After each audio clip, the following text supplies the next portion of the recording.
Welcome back guys in another video of mine, and in this video we should talk about for my second Polish saber that I have, which is more historical, more accurate to the real saber.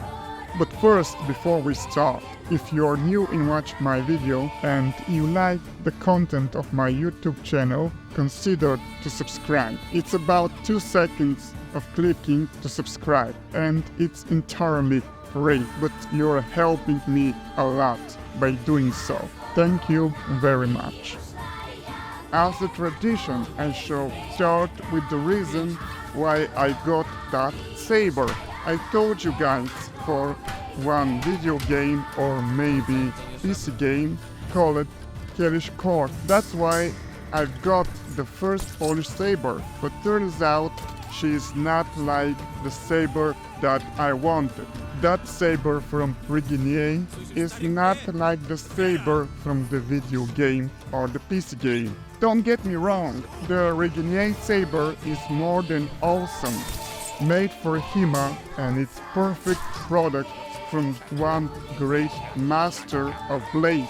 But when I found the Black Fencer website and I got swords from them, actually the first one was training swords, then I got the standard longsword of Black Fencers, and I noticed that they have a Polish saber which was like those on the background images of the game.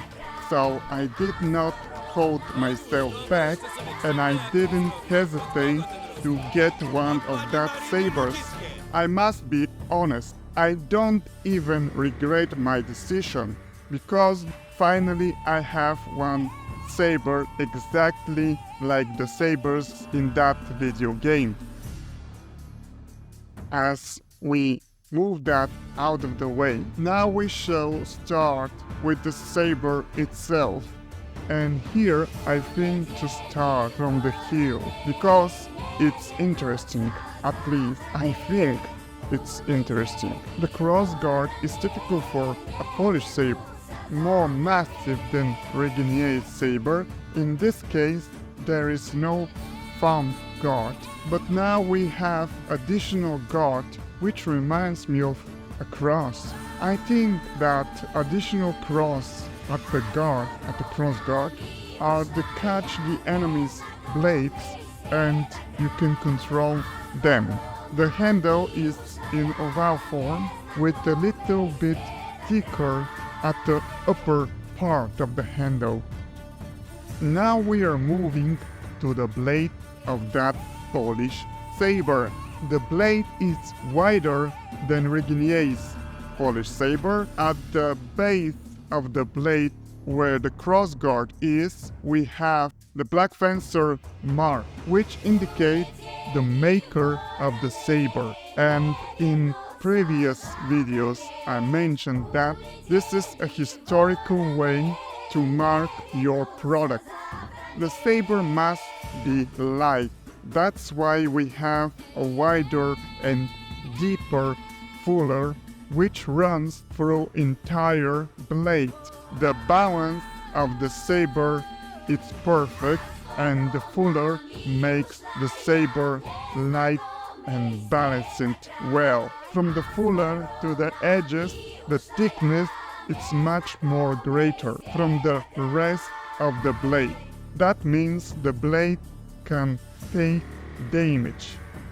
At the fuller, where the fuller ends and begins the thicker part of the blade, it's about 3.5 mm thick, and at the edges is around 2 mm thick. At the point of the blade is about 5 mm thick because it's made for HEMA. You cannot stab anyone with that blade because it's flexible. Actually, it flexes more than that from Reginier's saber. Next video I shall compare the two sabers that I have. The Black Fencer Polish saber is awesome as well as the Reginier's one. Perfect for HEMA and reenactment because it's historical accurate. The blade is not stiff, it's actually flexible, and it flex a lot. We have here thickness of the point, which is 5 millimeters, so you cannot stab anybody with that blade, even if you want to, even if that person that you want to stab is not wearing the equipment. The fuller is across the entire blade, so the saber is light. The balance is very good. It feels nice in the hand. It's light. You can be very fast even though the saber looks heavy. Actually, the saber is simple yet beautiful and fancy. That was for now, guys. Thank you for taking that time to watch the entire video. If you like the video, hit that like button on the red, share it with your friends, and feel free to comment. If you're new watching my channel, I will be more than grateful if you subscribe. That will help me a lot. Bye guys, and see you soon.